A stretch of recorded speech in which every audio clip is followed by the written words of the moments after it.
Welcome back to Sunrise Daily. Mr. Tanko joins us next. He is the chief spokesperson of the Labour Party. Good morning, and thank you for coming on Labour Party PCC. Now, this scenario that occurred yesterday, we've heard from Mr. Lamidi, his account of what transpired. So, from your perspective, tell us, what is your account of what transpired?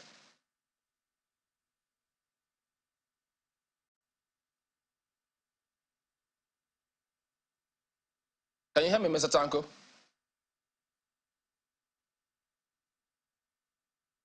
Okay, so we'll try that connection again. Seems to have frozen images right there. So, okay, Mr. Tanko, I think it's a little better now. So, did you hear what can you hear me anyways?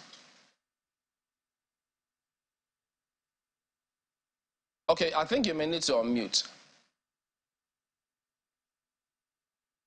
Oh, hello? Yes, we can hear you now. Did you get the question? Yes, I said good morning, Nigerians, and good morning to you in the studio. Good morning, thank you. So tell us, I mean, we've heard Mr. Apapa saying that Mr. Peter Obi, Mr. Abure, Mr. Oshutoku seem to be conspiring against his carrying out his function as the acting national chairman of the Labour Party, which he says was what played out in the court premises yesterday. Quickly, let me just explain that what Mr. Apapa is trying to do is just to have a coup d'etat against the will and the interests of the Nigerian people, especially that of the Labour Party. And I will explain. I was able to get the last statement that he was making as regard to issue of proof of whether he was playing a script or not playing a script. I have right in my hand here the document, the originating summon of the fourth originating summon that was already sent by this own led group. The originating summon actually had number one, who is saying that whether the first suspension of the first defendant by the communique dated 31st March claimed the Ward Executive Council, Ward 3, Erue, Esan North, East Local Government Area of Edo State. And this referred to the ward in which the national chairman of the party actually comes from. And I refer you to Section 7, Article 17 of the Labour Party, which says that the chairman of the party cannot be removed from office except for a national convention being called specifically for that particular purpose. And it may also interest you to know that this particular originating summon was actually being led by a learned counsel named by Chief Ogu James Onoja. Chief Ogu James Onoja. Chief Joku Onoja is a son, and is the one that represents them, if you remember, at the court. And then secondly, I have another document of the petition at the Presidential Campaign Tribunal holding in Abuja. And interestingly, guess what? The same person who was the lead counsel of this particular group, his name appeared on number 16 of that particular court case. His name is here, Chief Ogu Onoja's son. And yesterday at the court, this same, the lead counsel of the APC actually called his name to be on that particular, to announce his presence in court. Unfortunately, probably he didn't know, the man was not even in the court. But at the first beginning of the court case at the tribunal, this same son was there. This is just to show you that this same one person is a representative and a lawyer of the APC. And so therefore, he came in and represented the same lawyer for Apapa of the originating summon. So this clearly shows you a proof of that they are being sponsored by the APC to cause havoc within the party. And I say it with clear intention. This same leadership of Mr. Tanko, is your point? Are you making a point? Are you trying to make a point that a lawyer cannot get different briefs at different times and go with them? Not with a contradictory position when you are leading to show that you are independent of a court matter. Yes, you can be independent, you can play this, you can play that, but not with the consistency of showing that you belong to the APC. This particular whole matter that we are saying that they are being paid. Where did they work that they can even afford to pay a son to lead this particular thing? That is the question. Well, so therefore, what is said that where is the proof? This is a proof.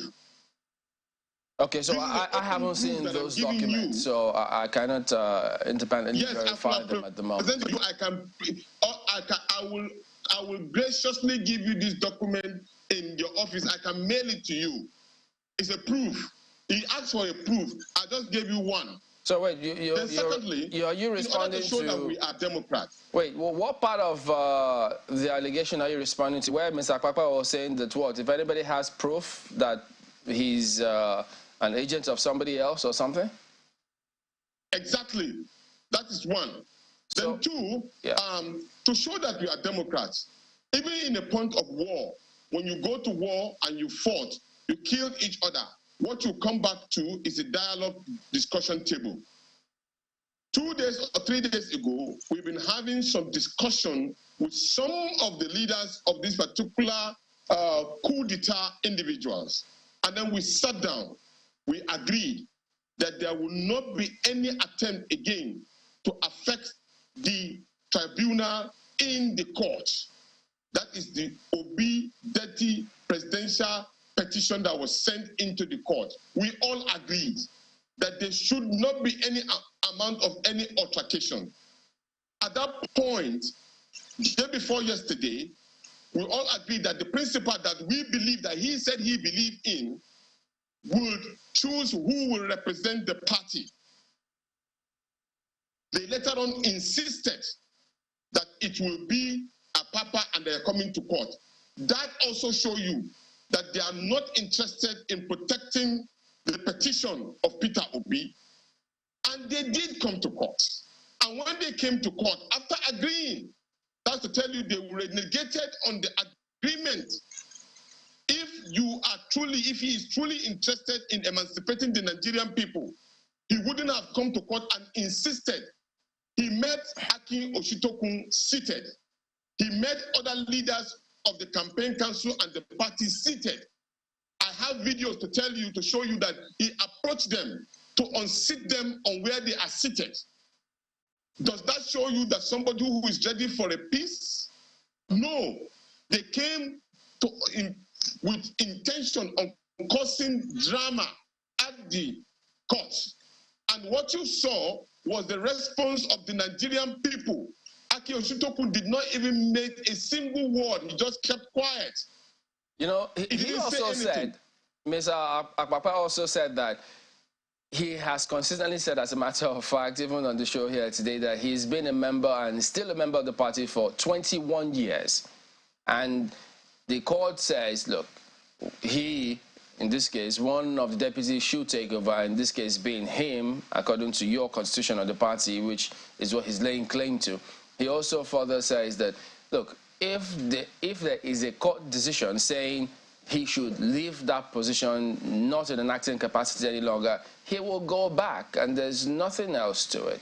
Those are his perspectives. There was not even any court decision that pronounced him as a chairman.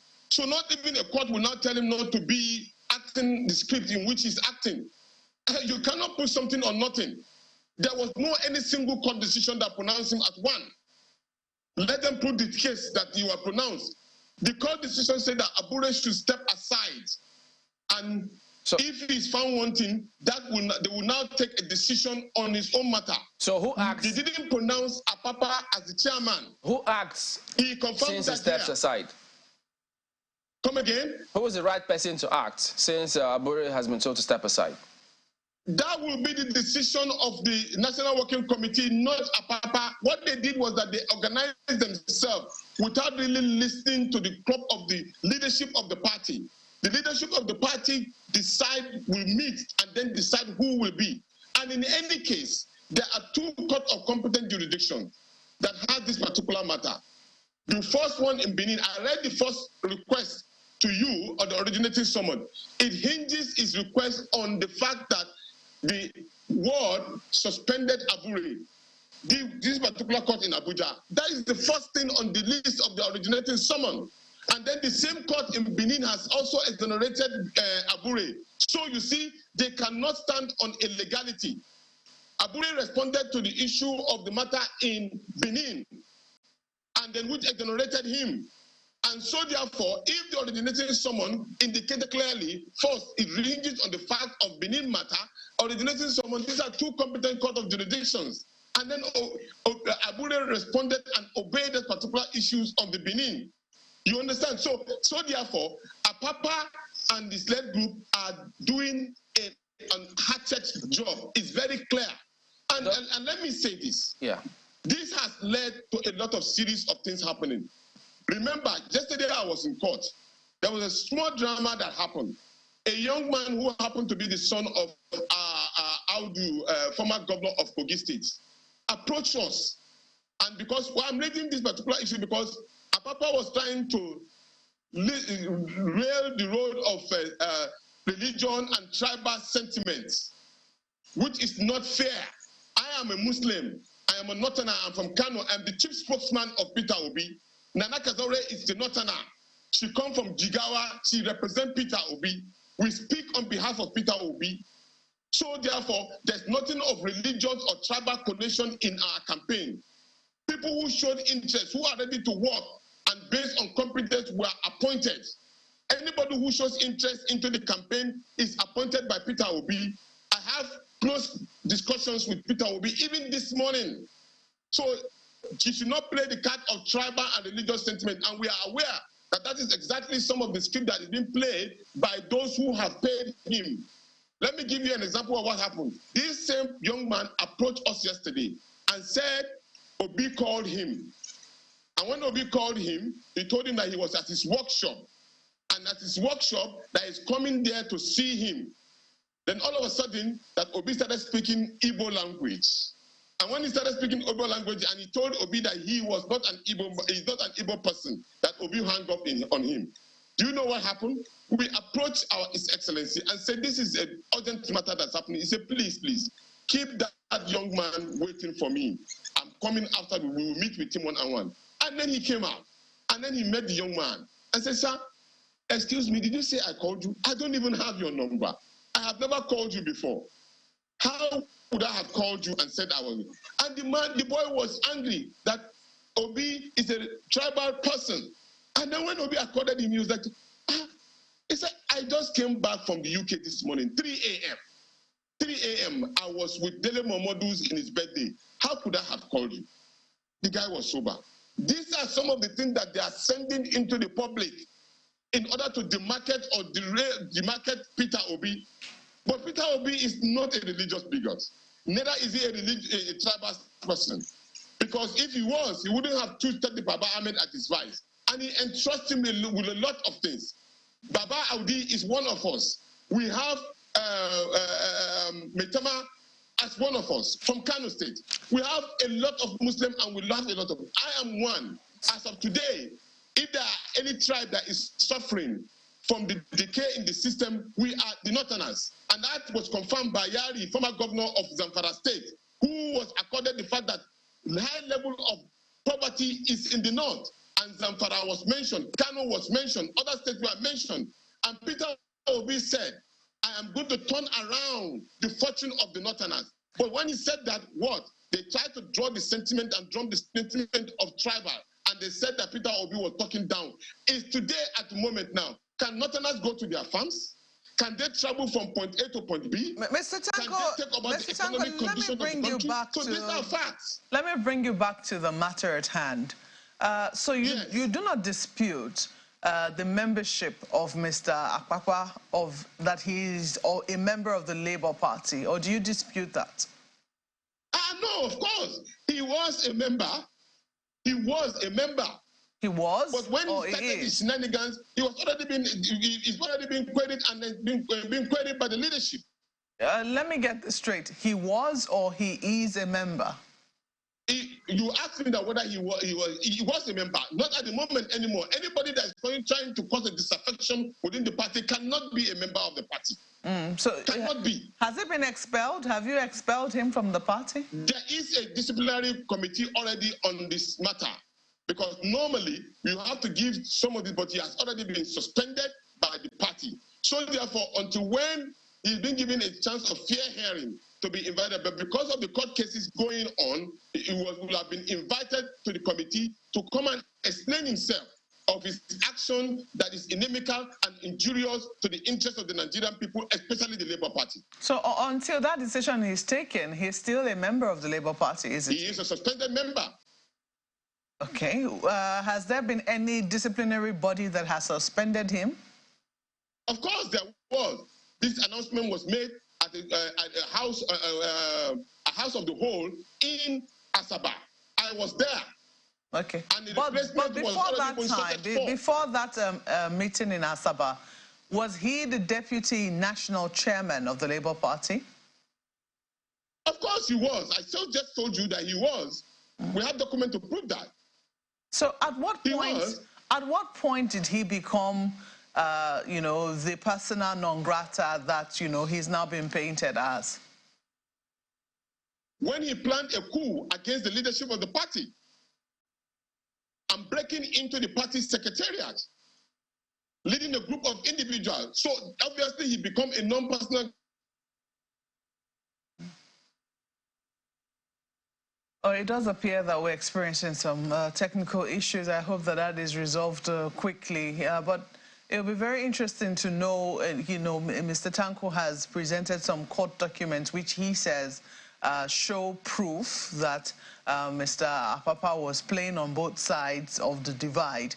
But it'll be very interesting to know at what point he became a persona non grata, and to also know what other, who, okay, I understand that you're back now, but considering what was happening in courts, because it appears that there were multiple court cases. You've referred to the case in Benin City in Edo State. There was also a matter that was raised here in Abuja, a matter concerning forgery and conspiracy having to do with the Labour Party candidate for governorship position in Ebonyi State against Mr. Abure.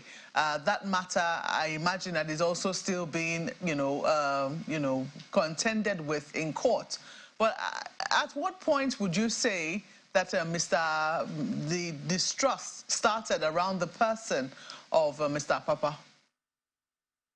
Look, there's nobody in the party that is indispensable when you are found to be wanting. If we have issues within the party and certain persons have presented a case in the court, or rather have accorded us within the leadership of the party and accused anybody, not even the chairman, anybody, the National Working Committee, including everybody, will sit around the table and deal with the matter. That didn't happen. What happened was that certain individuals decided to form themselves into a group and then work against the party. And let me make a clear position. I also have a document that will have shown you the signature of the issue of forgery. These two documents indicate clearly that the signatures are the same. The signatures are the same. I have in possession of that particular document, which I will mail to you. The first document indicates before you could become a candidate, the party will submit your name, and your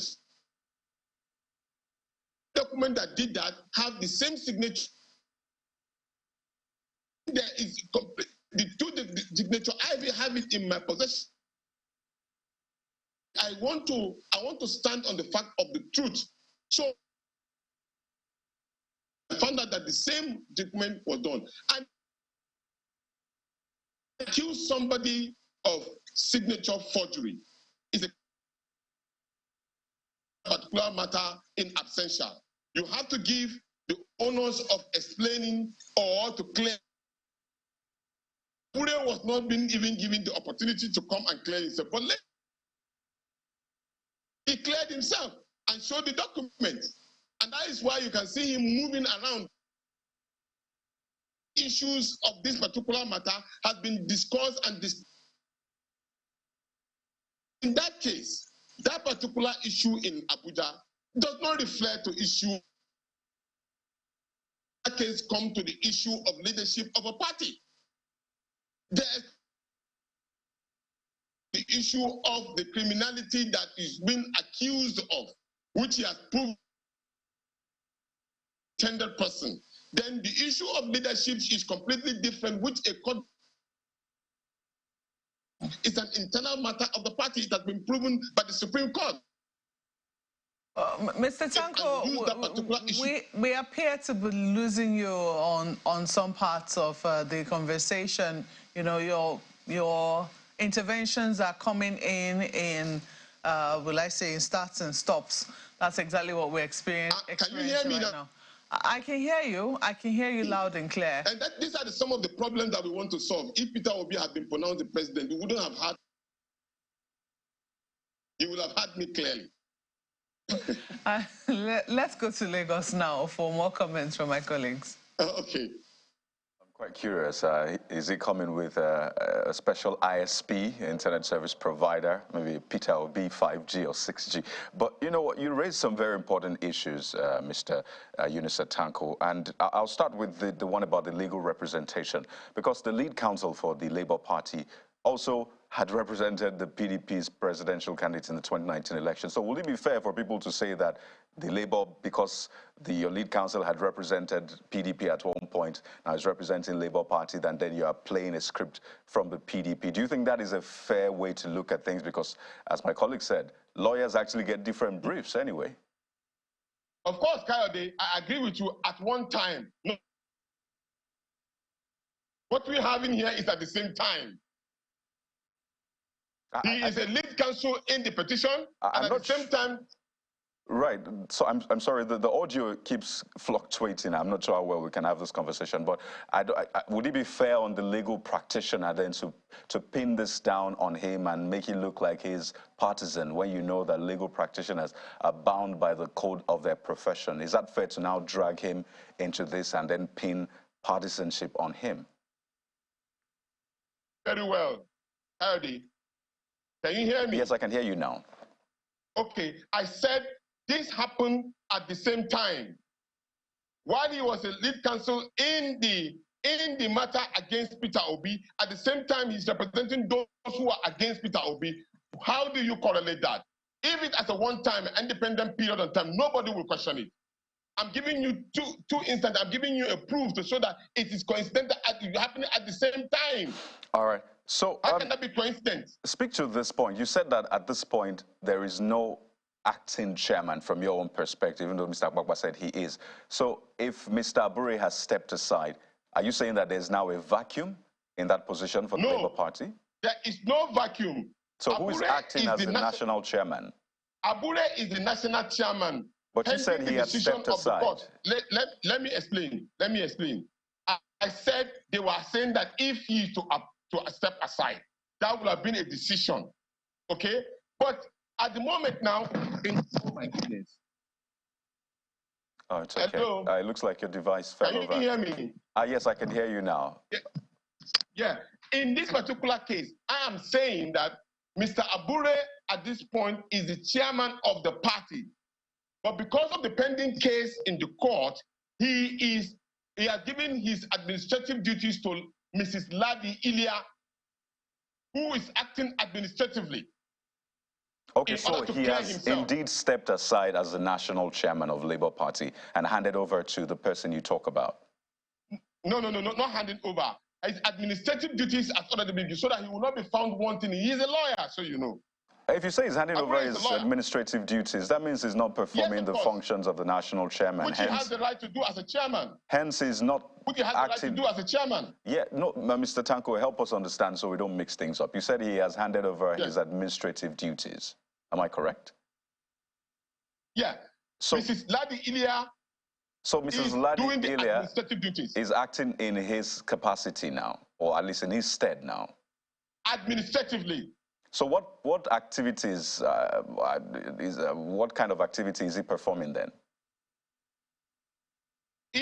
Of course, he is performing the duty of a chairman, but at this moment, because there's a court issue hanging on the balance, in order not to be found wanting and say he's been accused of not respecting the court order, he, of course, gave his administrative duties and allowed Ms. Ilya to take over the administrative duties of the party. Mr. Tanko, you're saying two different things. If he has stepped aside, say he has stepped aside. If he hasn't stepped aside, say he hasn't. I mean, I don't understand he has given the administrative duties and then it's a bit confusing. So I'd like us to be clear. But when Mr. Apapa said that, you know, he was rough-handled, did the Labour Party, or at least Mr. Obi, because he alleges that he was actually instigated by Mr. Abure and Mr. Obi, did they try to intervene and maybe speak for him? Because he said if not for the presence of media, he may have been lynched there. So does the Labour Party support what was done to Mr. Apapa yesterday? We are Democrats, not at all. In fact, all of us have left the party, the confine of the court at the point in time when that happened. Peter B was not in the premises, Obure was not in the premises, I was not in the premises. There was none of us that were in the premises. We saw it the way you are seeing it on the media. I just told you that we had a meeting. You can see if there's any one of us there, none of us were not there. But Mr. Tanko, Mr. Apapa said only moments ago, you know, just before your own appearance, that he was confronted by Mr. Peter Obi and Mr. Oshutoku and was told categorically that he shouldn't speak with the press as as a representative of the Labour Party. That was a complete lie. You can ask everybody. Peter Obi has left that particular place together with the national chairman, Julius Abure, my humble self, and a whole lot of us have left the vicinity of the court. Is it also a lie? Is it also? I'm sure your correspondents were there. They could easily confirm to you. You can even ask them right here on the air to say, was he really accosted by Peter Obi? Not at all. Is it also a lie that he got intelligence through Mr. Arabambi that if he visited the court yesterday, that he would get the treatment that he deserved, that he had been told not to be in court by your presidential candidate? I didn't know when one of them become a CIA or national intelligence officers that they got intelligence. They should tell us who was their intelligence officer, who told them anything, that anybody was trying to do anything to anybody. I just told you that a night before, there was a truce being arranged. Myself, I was in the meeting. Arabambi was at the meeting. And Anselm Arabe was at the meeting. And Bami, who called the meeting, was at the meeting. We all agreed that they will not present Apapa, because that would have been saying that, okay, you are now the chairman. That will be kind of institutionalizing that particular leadership of a faction group. And we also said that Abure already, in honesty, Abure right from the beginning did not even present himself in the court. The first appearance was represented by Obiora. The second appearance was represented by another person. At this particular meeting, we'll also agree that if all of us believe in Peter Obi's petition and we believe in his presidency quest, none of you should come out and challenge that particular situation. We all agreed. And that we also agreed that we should leave the principal to select who will represent the party, which happened. And then Mrs. Dudu, the women leader, stood up. But then because they needed to justify what they are doing, they still raised up issues. But Mr. Tanko, Mr. Apapa has challenged your faction of the party repeatedly to present evidence that he's playing the script of the All Progressives Congress. He in fact says if anyone has proof that he collected 500 million naira has been touted, that he should present it. So besides this double representation of this senior advocate of Nigeria for the APC and Mr. Apapa that you're quoting, what proof do you have that he has been induced by the APC to scuttle the chances of your presidential candidate at the Presidential Election Tribunal and destabilize the party? My brother Arabambi has been seen together with Dapo Abiodun, and he has confirmed to me that they are brothers and they have been working together. And so therefore sponsorship comes through from those particular places. So it's obvious. Because if you really believe that you are fighting for the cause of Peter Obi, would you go to this particular length? Even you, if you ask you, would you try this at this point in time when Nigeria is at the crossroad? When the Nigerian youth have decided that this is where they want to go to, and then you will now come to become a cog in the wheel of progress, and openly you will be saying that you are fighting your party, and then you tell me that it's not having somebody that is financing you? No, it's obvious. But Mr. Tanko, that is not proof. That is not proof. That is not a receipt showing 500 million naira being paid to Mr. Apapa. No. I did not thought. I don't even know it could even be more than that. I did not even give you. If it is more than that, do you have X amount of money? Do you have a bank statement? I told you. A bank statement? I am not there when they had their negotiation. So how could I have a So bank you don't statement? have proof that he has been induced? No, I have proof. I have just given you a proof of what I know, which I can allude to, that they cannot sponsor a son, and they have a son representing them. But they have been seen to Mr. be Tanko. Excuse me. They have been seen to be in connivance and in discussion with APC. As of today, in Ogun State, we do not have candidates. That was where Arabambi comes from. And we will dig deep to give you a document if we have one to show you whether there was a monetary transaction. That's what you are. But at the moment now, these are the proof that we have, and we're showing it publicly.